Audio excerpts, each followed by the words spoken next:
Hello, എല്ലാവർക്കും അടുത്തൊരു വീഡിയോയിലേക്ക് സ്വാഗതം. ഇന്ന് ചെയ്യാൻ പോകുന്ന ഒരു വെജിറ്റബിൾ സാൻഡ്വിച്ചാണ്. എങ്ങനെയാണ് വളരെ പെട്ടെന്ന് ഒരു വെജിറ്റബിൾ സാൻഡ്വിച്ച് ഉണ്ടാക്കുന്നത് നമുക്ക് കണ്ടാലോ.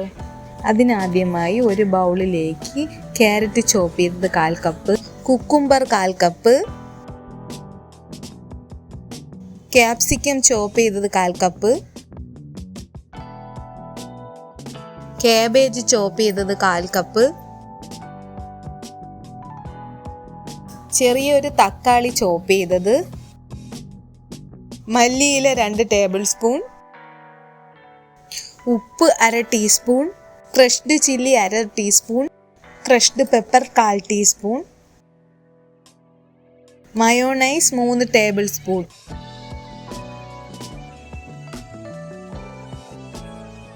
ഇനി ഇതെല്ലാം കൂടി നന്നായി ഒന്ന് ഇളക്കി മിക്സ് ചെയ്യാം. മയോനൈസ് ഞാനിപ്പോൾ ഇവിടെ ഉണ്ടാക്കിയതാണ്. നിങ്ങൾക്കിപ്പം കടയിൽ നിന്ന് മേടിച്ച് ചെയ്യണമെങ്കിൽ അങ്ങനെ ചെയ്യാം, അല്ലെങ്കിൽ ഇപ്പോൾ എല്ലാവർക്കും അറിയാമല്ലോ മയോനൈസ് എങ്ങനെയാണ് ഉണ്ടാക്കുന്നതെന്ന്. അപ്പോൾ അങ്ങനെ ചെയ്യാം. ഏത് രീതിയിൽ വേണമെങ്കിലും എടുക്കാവുന്നതാണ്. നമ്മളിപ്പോൾ ഇവിടെ എടുത്തിരിക്കുന്നത് ടോട്ടൽ 1/4 കപ്പ് വെജിറ്റബിൾസ് ആണ്. എല്ലാം നന്നായി മിക്സ് ചെയ്തെടുത്തിട്ടുണ്ട്. ഇനി ഇത് വെച്ച് എങ്ങനെ സാൻഡ്വിച്ച് ഉണ്ടാക്കാമെന്ന് നമുക്ക് നോക്കാം. അതിനായിട്ട് ഞാനിവിടെ 4 ബ്രെഡ് എടുത്തിട്ടുണ്ട്.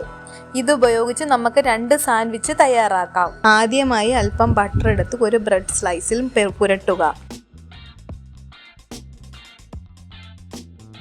പിന്നീട് നമ്മൾ മിക്സ് ചെയ്ത് വെച്ചിരിക്കുന്ന വെജിറ്റബിൾ അല്പം എടുത്ത് ബട്ടർ പുരട്ടി വെച്ചിരിക്കുന്ന ബ്രെഡ് സ്ലൈസിന് മുകളിൽ നിരത്തുക.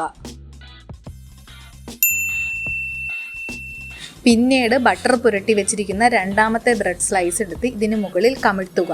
അതിനുശേഷം കൈകൊണ്ട് നന്നായി പ്രസ് ചെയ്ത് ഉറപ്പിക്കാം. അങ്ങനെ നമ്മുടെ ആദ്യത്തെ സാൻഡ്വിച്ച് റെഡിയായി കഴിഞ്ഞു. അതുപോലെ തന്നെ ബാലൻസ് ബ്രെഡ് സ്ലൈസും ഇതുപോലെ ചെയ്തെടുക്കാം.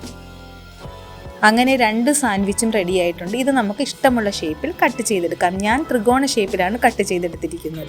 വീഡിയോ ഇഷ്ടമായെന്ന് വിശ്വസിക്കുന്നു. ലൈക്ക് ചെയ്യുക, ഷെയർ ചെയ്യുക, സബ്സ്ക്രൈബ് ചെയ്യുക. നമ്മുടെ മിഡ് പോയിന്റ് ഹൗസ് എന്നുള്ള ചാനൽ ഇതുവരെ സബ്സ്ക്രൈബ് ചെയ്യാത്തവരാണെങ്കിൽ ഒന്ന് സബ്സ്ക്രൈബ് ചെയ്തേക്കണേ. വീണ്ടും അടുത്തൊരു വീഡിയോയുമായി വളരെ പെട്ടെന്ന് തന്നെ വരാം. Thanks for watching.